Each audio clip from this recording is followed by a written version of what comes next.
Welcome to the podcast Selling Real Estate with Kelly Cook, where we will discuss the latest and most relevant business strategies to help you do one thing extremely well: sell more homes.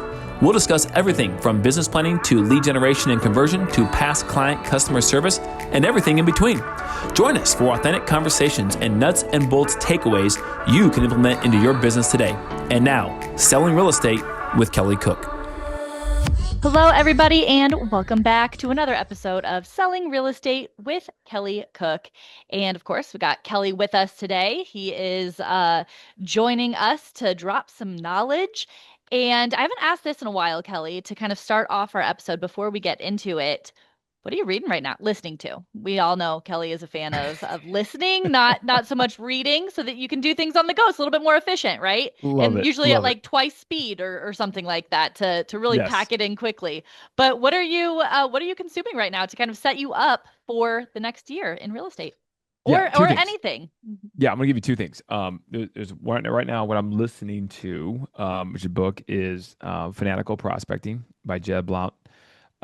This is this is the staple of anybody who's in real estate, period, the end, right? Like if you're not listening to this book and you think you know what maybe he's going to talk about based upon the title, which he does, but how he presents it and what else he talks about in the podcast, the book, is phenomenal. I mean, it's just presented very well. So it's a foundation staple that everyone should be doing if they're in real estate, period, the end. Like Fanatical prospecting? Fanatical prospecting. Okay. I've read it now probably 8 times. I don't know. So anyways, that is that. And then the second thing is, I will say, when it comes to investing, I'm not reading it yet. And a lot of people probably already have read this, but I know it's good. Everyone talks great things about it. The problem is I have it in a hardbound book because I got it at a So you have to physically read it. Yes. And so I'm struggling getting to it, to be honest with you. But so if I buy the Audible, but anyway, it's called The Millionaire Next Door by Cody Sanchez. The Millionaire Next Door by Cody Sanchez. And that sounds more like a mystery, like crime type of book. Maybe it is. Maybe. I guess so. Yeah. But I would highly recommend that one. So that one's going to be on the agenda for 2026 early on, for sure. Okay, awesome. So a couple of things to add to your reading list if you have not already read/listened to them: Fanatical Prospecting and The Millionaire Next Door. So like I said, sounds like a book that I'd like to read for entertainment, but it's probably not about a creepy neighbor and a murder scene. So probably a little bit more helpful for your business. So fantastic. Well, those are some book recommendations for you, especially as we head into winter. You want to start getting all of that done, gearing up for next year. But today we're going to talk about something that we've talked about a little bit before. Kelly has a special name for something we all call typically a price reduction, and how to talk to your clients about that, how to handle that, something that's going to come up at some point, probably at multiple points in your career. And it's important to know how to handle those with tact. So Kelly, let's first of all tell us your name for it, remind us, and let's get into it. Yeah, I think words matter in a lot of different things across life, right? I think sometimes we can blow that out of proportion, like, oh, I mean, come on, really? Like, but in certain cases, I think it does matter, especially when it comes to sales. And, price reduction sounds like you're almost taking something out of someone's pocket. And you and I both know you're not, because they never had it. But people, especially when it's their own property, tend to over exaggerate or think what it actually is worth. But you, as a professional and the unbiased person being paid a fee to get them across the finish line, knows that the market is the market, and your job is to tell them the truth. So a price improvement is what we call it. Now, it's funny because when we say that to clients, they're like, what? Like, and so you got to be careful and know your audience, because if you say it to the wrong type of person, it might come off the wrong way, right? The real cynic, the person they're kind of chippy on edge, maybe not a big fan of you yet, that kind of thing. So be careful when you do that. But when you get the opportunity, which will be more times than not, I think you use the word price improvement, because to them, it seems like a negative thing. But if you spin it the correct way and say it's a price improvement, because why? It's going to help you get to your goal, which is selling your property for the most money the market will possibly bear. And right now, it's not it wherever it's at, because it's not selling. Okay. So there's a couple different things here when it comes to a price improvement. Number one, you need to future pace that price improvement. Okay.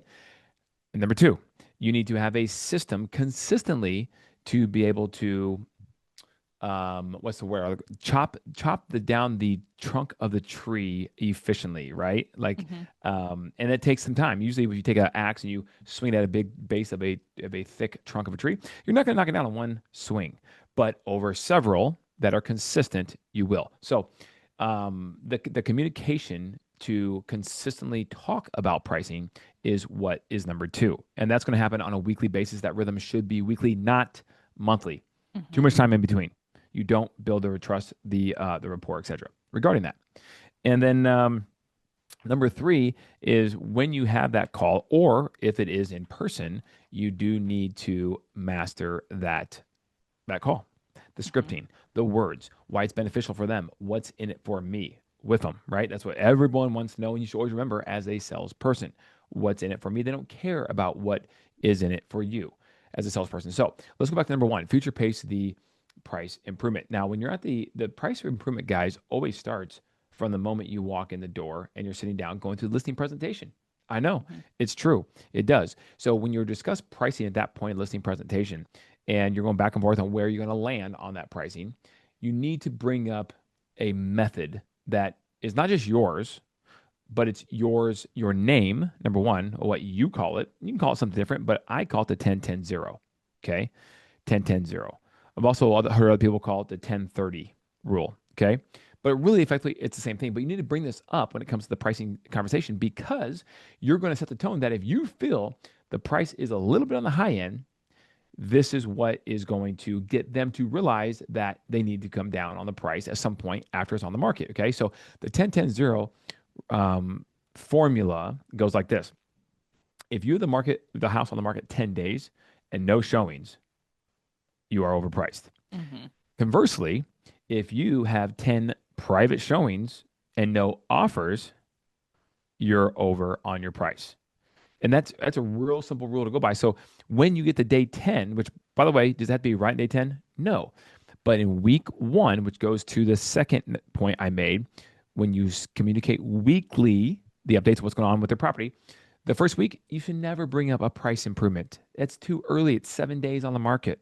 All right, let it be. Communicate with what's going on, what you're doing behind the scenes, et cetera, et cetera. But then in week 2, okay, I'm jumping around here a little bit, but week 2, then the day 10 is already passed. So do you have to call them on the 10th day? No, absolutely not. You don't have to. In fact, I'd recommend you keep the same rhythm of your communication and call them on day 14. But you can let them know, well, the 10-10-0 has passed and we don't have 10 showings. Okay. So, and furthermore, we don't have 10 showings. We certainly don't have an offer.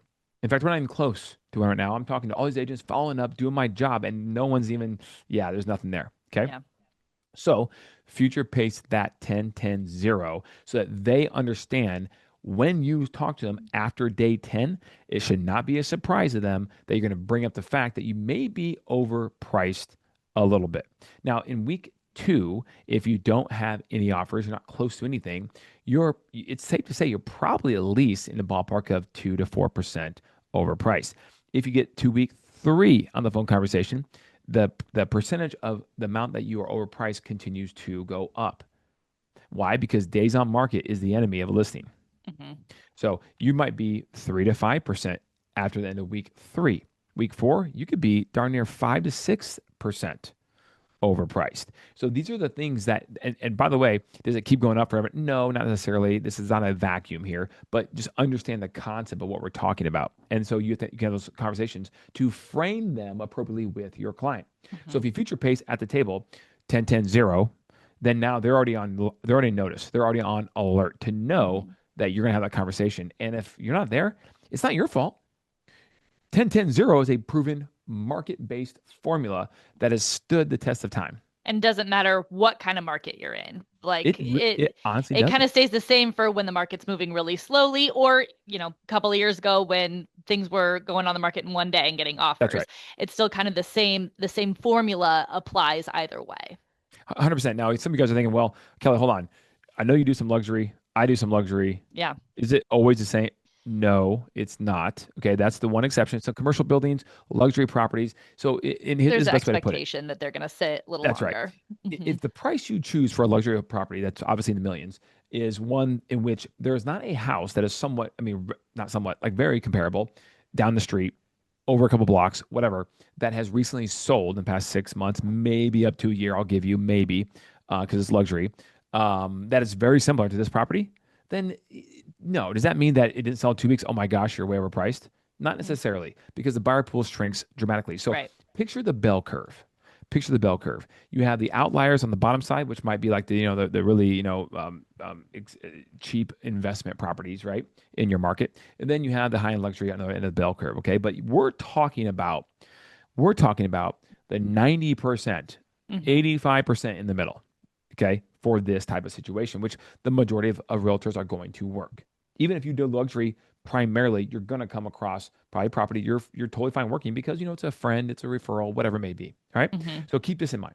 Now, then you have those 4 weeks conversations, right, where you're talking to them about what's going on in the marketplace. And by the way, we're a little bit overpriced, and every conversation should be a buildup. Did you know that the most exposure in terms of people probably wanting to know about your property, probably wanting to come see your property, happens between week 3 and 4 of a listing? And most would argue probably it pinnacles around week 3. Now, does that mean that your activity could be really good in week 2, week 5, week 6? Sure, it could. But it's going to pinnacle in most cases around between week 3 and week 4. If you get to over 30 days into week 5 and you're doing your weekly communication call, Mm-hmm. and they've a budget on price and you're dead as a water in terms of showings and activity, right? When it comes to physical showings of the property and inquiries that are legit, then you have a situation on your hand. Now, at this point, if you know here's the thing, guys. At this point, I think a lot of realtors, and I've done this before in my career, but I will admit to you, I'm lying to you if I told you I do this every time, because I don't. Mm-hmm. Even for the bell curve properties in the middle, okay? When I get to week 5, week 6, if they haven't budged and they're being a pain, and I know it's overpriced and it's not going to sell unless they do budge, or unless the market miraculously moves up, which is not, it's a Titanic, it's not a race car, so it's going to take a while. Then I have a decision to make. Do I want to reverse psychology this conversation, to which I basically say, like, do I want the property anymore? Do I want to give the listing back to them? So one thing you can say in terms of the script, which I thought was really good, is something of the effect of this. Mr. Marceller, we've been working on this now for 5 weeks, 6 weeks, and we provide all the data to you, talking to you about the price improvement that is not happening. And remind me again, your goal is to get to Dallas, Texas by the start of the school year, correct? Or whatever it is, right? Mm-hmm. Yes, it is. Okay. Now, my goal is to help get you there. Now, if you don't get this house sold, can that goal still be accomplished? No, it can't. Okay. Now you have to remind them of the motivation, or maybe whatever it is, right? Or maybe that's one option, like remind them of the motivation. Next option is maybe if they're looking to buy a house in Dallas, Texas for $500,000, is there something they could sacrifice in the marketplace in Dallas when they buy to maybe buy a house for $450,000? Now they have $50,000 they can play with on their price here to be able to get it sold, because we're $50,000 overpriced in this market, right? So that's something you could bring up to them as well to try to move the pieces of the puzzle around. But one thing you could do, if you really feel like it's not worth your time to continue with this because they're not going to budge and you're probably not going to ever sell this property, which again, I know most people don't, but one thing you could do is you could say, is there an option to potentially just stay put at this point and take the property off the market? And then let the silence do the heavy lifting. Mm-hmm. And that's it. And by the way, guys, So you figure out what their real thoughts are concerned, because in most cases they're gonna say, well, no, that's not an option. I do want this house sold, and and agree to a improvement, right? Yeah, Is that exactly. what happens most cases? 100%. You can always use the line too of which is somewhat true, I guess, right? Depends on the situation. But like, I'd be doing you a disservice if I continue to keep the property on the market at this price, and so would anyone else. And it's key to say so anyone else, so that they don't think, oh, it's your fault, I'll just go hire the next guy down the street, because we all know it's $50,000 overpriced. Mm-hmm. Like no one can solve that problem, because unfortunately, realtors or homeowners don't control pricing of the marketplace. The market does. Yeah. So, anyways, that is a good three-step framework of trying to master this price improvement aspect, which is number one, future pace at the listing table. Number two, have a weekly communication cadence. And number three, you really got to master that phone call or that meeting, in-person meeting when you ask for the price reduction if they're not willing to budge in the first several weeks. Comes down to the communication. Like that's at the end of the day, that's what most of your job really comes down to is some form of communication, right? So Yeah. if you're setting those expectations ahead of time, communicating the changes or the results, then it's going to be a lot easier of a conversation when you get there. And one thing I want to mention as well, if you missed it last week, we did talk about something that I had never really heard of that Kelly brought up, which is a reverse offer. Go listen to that episode as another option for maybe kind of avoiding that price reduction conversation, or really it's kind of just it is the price reduction conversation, but in a Yeah, different format. that's right. And kind of avoiding that to show up on the MLS price reduced, right? So go ahead, because for some people that's a thing that they don't want. Well, nobody's going to want to look at it if they see the price is reduced or whatever. So go back and listen to that episode. I think that's a really helpful tool to add to your arsenal when we're talking about homes that are sitting on the market and not selling in the time frame that we want. So go and listen to that. And if anybody has any questions about that, the books Kelly is recommending, literally anything else involving real estate investing, property management, anything. Kelly, where can they reach you? Yeah, at Kelly Cook Homes on Instagram, at Kelly Cook Homes. Give me a follow. Love to connect with you on that platform. Awesome. We'll see you all next time. Bye, Kelly. See you, Elizabeth.